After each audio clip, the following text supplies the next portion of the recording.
I invite you to review the battle map as of the morning of November 7th, which is a Friday. Today we'll talk about Pokrovsk and more, because alongside the extremely intense actions by the enemy, we are also seeing other hotspots of tension emerging, not just Pokrovsk. The enemy is exerting pressure on the front with a record number of attacks, particularly near Pokrovsk. Literally just yesterday, the day before yesterday, there were about 100 attacks reported. In total, there were 250 attacks along the entire front. This is a phenomenal level of pressure that the enemy is currently exerting on our positions, primarily those connected to populated areas, because they want to spend the winter in these settlements. And that's what we'll be talking about today. Please subscribe to our channel, give us a like, and leave your comments. So let's start by discussing the situation in Pokrovsk, because of course this is a topic that cannot and should not be ignored. To ignore, as I said yesterday in the General Staff's report on the results of the day before yesterday, there were 100 attacks on these agglomerations. The enemy carried out 100 attacks directly in the Pokrovsk direction. What does this mean? It is evidence that the enemy is trying fantastically quickly, fantastically intensively to finally press Pokrovsk and ultimately to fulfill even that promise which was already announced a week and a half ago by the Russians, by dictator Putin, who said that Pokrovsk has been captured, that he is ready to bring journalists there and even come himself. This is obviously not true, so the Russians are trying to make it a reality. The enemy is not sparing any reserves here at all, and this is not bravado. They really have a lot of troops here, and a lot of them are dying. Simply phenomenal numbers of Russians are dying. I posted about this on my Telegram channel, which I encourage you to subscribe to, because there you will find these photos. I posted there actual mountains of corpses that our soldiers are destroying. Well, that's just how it is now. That's the situation there. These photos are from the Hostry Kartusi unit, the 2nd Special Forces Detachment Omega of the National Guard of Ukraine, which is operating right in the Pokrovsk area. There are a ton of different special units there right now. Both Omega and Alpha from the security service are operating there. The military law enforcement special forces are also working there, and of course, other special forces like the Special Operations Forces Group are active too. They also showed footage of clearing operations yesterday. So actually, you can easily find the specific and detailed footage from Omega, as well as the dramatic destruction of those Russian occupiers on my Telegram channel. Just check it out there for the full video evidence. In the description to this video, you'll find a link to it, or as you can see on the screen, just look for the handle of Pekhno News in your Telegram search feed and you'll find it. So this is without bravado. Really without bravado. There are mountains of corpses, huge mountains of corpses, especially since in recent days the weather in Donbass has been pretty bad, with fog settling in, so the Russians tried their luck. In fact, there's a hypothesis that in foggy weather drone operations become more difficult, but they don't completely lose their effectiveness, let's put it that way. So drones are still being used regardless. Our soldiers are able to destroy the occupiers here in truly phenomenal numbers. Regarding the overall situation in Pokrovsk, as I already understand, and as we all understand, a decision has been made at the level of military command. That's clear. Right now, Commander-in-Chief Syrskyi is working there. He is obviously focused specifically on this area of combat operations, and it is clear that he has now taken responsibility for it. Thank you. And it was he who made this decision and communicated it to the Supreme Commander-in-Chief regarding the necessity of holding the Pokrovsk agglomeration. Everyone understands both the drawbacks and the advantages of this process, because in the current situation, there is no longer a right decision. It is difficult to continue holding Pokrovsk any further. Obviously, this means greater losses among the personnel. But at the same time, leaving Pokrovsk is well also not an option. Why is it not an option? Because it would mean moving out into open fields under drone fire. Well, I've already talked about this more than once. Going out into open fields under drone fire is, in a way, signing your own death sentence. Moreover, I'll be coming back to this again today. The most important thing, obviously, is the threat that the continuation, let's say, or the prospects we might have regarding Pokrovsk. One must understand that thanks to the successful work and implementation of their scenarios by the Russian military's drone units, thank you. Until a countermeasure is found against them, they cannot be allowed to leave Pokrovsk. They must be destroyed. I'll come back to this again, because otherwise, if they are not destroyed, if we don't buy this time and find a way to counter them, there will be a very rapid advance, an expansion of the kill zones, primarily toward Dobropillia. Yes, retreats. This will mean a very quick resolution of the situation in Kostiantynivka and Druzhkivka. I say quick resolution rather easily, but of course, we have to understand what these forecasts and expectations really mean. What's at stake here is the real lives of Ukrainian servicemen. So if we let Rubicon out of Pokrovsk now without having found a way to counter it, it will be quite a... Well, it would mean the rapid creation of kill zones for our troops, because this is truly an advanced Russian unit that has caused us a phenomenal number of problems. I'll come back to this, but regarding the defense, an update on the defense of Pokrovsk itself, what's happening right now in terms of facts, Rodinsky and Hrishin are the two settlements that are the main focus. Rodinsky and Hrishin are precisely the ones maintaining logistics for Pokrovsk and Mirnohrad. Rodinske, Hrishin, and there is also another village here, Rivne, which lies between Pokrovsk and Mirnohrad. The situation here is constantly very difficult. It's clear that Rivne is a theoretical access route to Sukhi Yar and Lysivka. But right now, the main focus is on Rodinsky and Hrishin regarding the advance of Russian troops. In recent days, there have been no changes here on the DeepState map, no gray or red zones. Because the enemy has advanced here situationally, all those gray zones we see on the map are locations where the enemy was either present or was spotted but destroyed, or not destroyed and moved on somewhere else, or was physically there at some point. So we can understand that in principle, the gray zones here are actually much wider and larger. In fact, DeepState, which is now even receiving criticism from the military command, to be honest, is quite conservative and very cautious in how it works with its map. I personally know the analyst guys who work on this very meticulously and understand that every word they say carries significant weight. So believe me, when it comes to the existence of these continuous gray zones, they are still working quite conservatively. In reality, both in the vicinity of Hrishin and around Rodinsky over the past week, it has actually been possible to relatively stabilize the situation by pushing the enemy back from the outskirts of Hrishin and from the village itself, where the occupiers had managed to break in. And also from the Rodinsky area, where the occupiers not only broke in, but were conducting full-scale combat operations. And that's the main thing.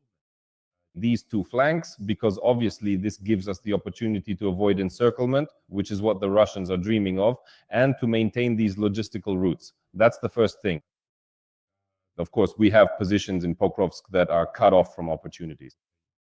Rotation of personnel is still possible there, but logistics are partly maintained thanks to modern methods like ground-based robotic systems. I know the units that are in critical situations there, but they still receive the necessary supplies. And it's not just about the NRC, it's also about drones that can deliver things by dropping them. Well, that's no secret. Everyone does it now. These are the features of the current situation. But in this context, the NRC and external robotic systems are a hugely important component that we now need to put incredible emphasis on, because we all understand that as the fighting becomes even more chaotic, right now in Pokrovsk and Dobropillia, in Pokrovsk, Mirnohrad, our positions and enemy positions are so intermingled with drones operating overhead. These are simply phenomenal things that are changing the entire landscape of modern warfare. But the main thing is securing these flanks in Hrishin and Rodensk. Right now, our fighters are managing to do this. Directly concerning Mirnohrad and Pokrovsk. In Mirnohrad, the enemy is even trying to break through with vehicles at times. And recently, the soldiers of the 79th Air Assault Brigade showed a video of repelling this armored equipment, destroying it. These were the crews of the Perun Corps unit who repelled the assault using drones on fiber optic cables, destroying several pieces of armored equipment in the process. This attack happened the day before yesterday. Well, actually, that was mainly the day before yesterday. We definitely had pretty bad weather in Donbass then. So the Russians tried in every possible way, both with infantry and equipment, to break through our defenses there. But the fighters of the 79th Brigade are not letting them do it. This is on the outskirts of Mirnohrad. Here you can see footage like this. Unfortunately, in some places, Russian vehicles are already appearing within Pokrovsk itself. However, for now, these are not armored vehicles, but only motorcycles or pickups like these, which have been spotted by the unit I mentioned earlier today, the Hostri Kartusi. So as I understand it, these are mainly the southern outskirts of Pokrovsk, because the enemy really does have relatively significant and stable control over these locations in the city. On the southern outskirts, so you have to understand that the battle is currently taking place for the western, northern, and southeastern outskirts of Pokrovsk are more of a gray zone. But the southern outskirts, in fact, are the point of the initial breakthrough by the occupiers. That's where it all happened. This area is much more a zone of fairly stable enemy control, and unless it is closed off and cleared, it's hard to talk about any further significant successes in the city. It's pointless. Although, in principle, I am not calling for or preparing for any major successes in terms of communications either. So that's the situation. And I also promised to talk about Rubicon and why it is dangerous. So Rubicon is an advanced Russian unit or innovation center, which, by the way, now includes not just one Rubicon unit.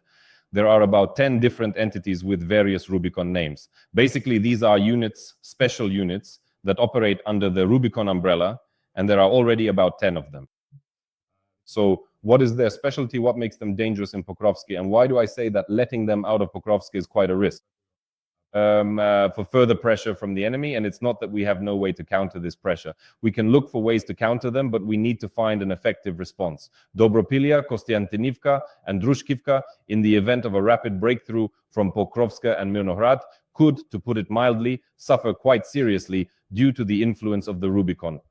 You understand, I am choosing my words carefully. So what makes the Rubicon so unique in this context here near Pokrovsk is that it combines two factors. First, let's put it this way. Their drone component is one thing, and separately, there is the infantry. And the infantry does not belong to the Rubicon. It basically belongs to the Russians. The Russians possess this infantry resource, which they keep sending and sending, launching assaults relentlessly. So let's say you eliminate 36 Russian infantrymen. You don't even have time to set up the drones. That's what the soldiers directly told me from their positions. Because you still need the necessary logistics to have these FPV drones at the positions. You don't have thousands of them at the positions. In principle, it doesn't make sense to have that many because an enemy shell could hit and destroy all those drones. So there is a certain amount of ammunition that gets supplied. Accordingly, this ammunition is used to destroy the enemy. So sometimes our soldiers don't even have time to receive this ammunition and reload it, so to speak, before the Russians are already preparing a new group. They have a phenomenal number of personnel. As of now, near Pokrovsk, it is estimated to be around 150,000.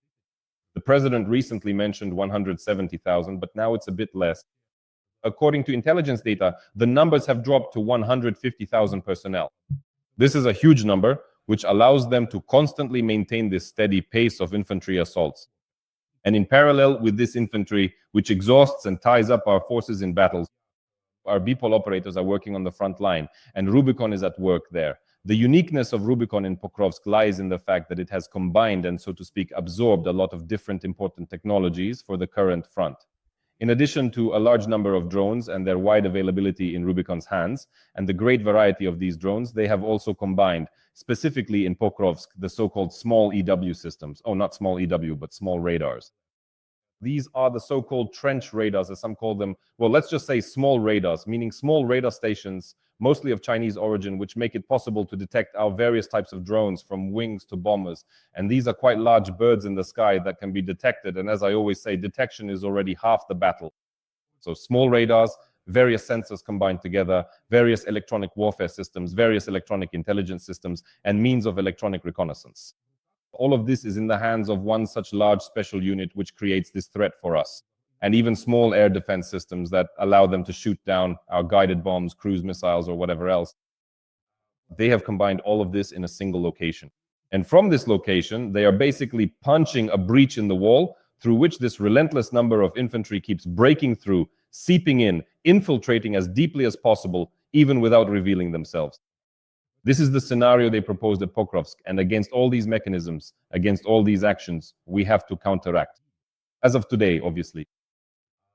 And first, we need to find this counteraction, and only then, obviously, can we talk about withdrawing from Pokrovsk, or maybe, who knows, by that time, the situation might unfold differently. So, objectively, the situation that has now developed near Pokrovsk is quite a zugzwang. That's the first point. That's the first thesis I wanted to voice. The second thesis, already today, in November, everyone understands that we need to look 6 months ahead. The same questions.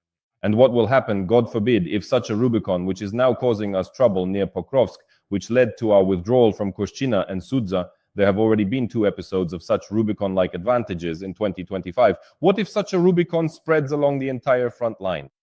What will we do then? Today, I am publicly raising this question so that we understand where we are heading. This is the second point. The third point is what Rubicon did, how, in what way he, just flipped the table over. What happened? By breaking through a gap in the front lines and sending in a large number of infantry troops, they effectively tied up our various drone systems, including the drone forces themselves, in combat at the front line, at zero line. Accordingly, we always had an advantage when it came to their deep strikes to taking out their logistics, starting with HIMARS in June 2022, when their logistics were being destroyed at distances of 30 to 40 up to 100 kilometers, and ending with other systems, even those same attacks and the like. We were taking out enemy logistics. Now they've tied us down with fighting on the front line, and we don't have as much attention anymore because we simply can't manage all these problems in time. We don't pay as much attention to Russian near front rear areas at distances of 60 to 100 kilometers.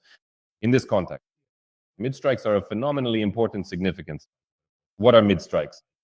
These are drones, these are missiles, these are means of destruction that allow you to strike the enemy's logistics at a distance of 100, 150, or even 300 kilometers. Because it's much easier, roughly speaking, to shut off a pipe when the water hasn't started flowing yet. Well, let's say not a pipe, but a river, right at the point where it begins, rather than dealing with the flooding later on that it causes, you understand. Right now, we're engaged in what we must do to counteract this. And this was caused by the Russians. And now we find ourselves in this situation. It's extremely difficult, not even to make decisions about it, but to find ways to counter these Rubicon crossing actions of the enemy. For this purpose, as I understand it, unmanned aerial systems of the Air Force have been structurally created and announced, which have different types of air defense to intercept them at the front line. That's why the drone line project was created. That's why the power of unmanned systems is being scaled up. Everything is happening for this purpose, but how it will actually turn out, I don't know yet. For now, we don't have much of a systematic counteraction. The Russians in this regard have probably achieved a certain level of systematization, and this has really given them a kind of advantage. And middle strikes, this definitely deserves attention because middle strikes are very important. It was precisely with middle strike drones and missiles, as is obvious, that the Russian Shahed base at Donetsk airport was hit the night before last. According to various reports, between 500 and 1,000 Shaheds already prepared for launch were destroyed, along with another 1,500 warheads. This is confirmed by different sources, various channels, and even the commander of the unmanned systems forces himself. Robert Madyar also confirmed this information, that it was specifically the Shahed base in Donetsk that was hit. This is a middle strike. At the beginning of the week, the strike on the Rubicon base in Pavlivka near Donetsk was also a middle strike. So at such a distance of 60 to 100 kilometers, this component in our military is currently being refined, it's emerging, and by the end of the year, there will be more of it. At least that's what our manufacturers promise. This is a very important aspect that needs to be understood in this context. That's all. This concludes my overview of the Pokrovsk situation. A few words now about other directions. So yesterday, a shaded area appeared on the DeepState map in the Pavlivka area. DeepState claims that Pavlivka has been captured. The Southern Defense Forces deny this. They also deny, for example, that Uspenivka, which is near Pavlivka, has been captured. In fact, they deny a lot of things and almost claim that DeepState is discrediting the defense that exists there.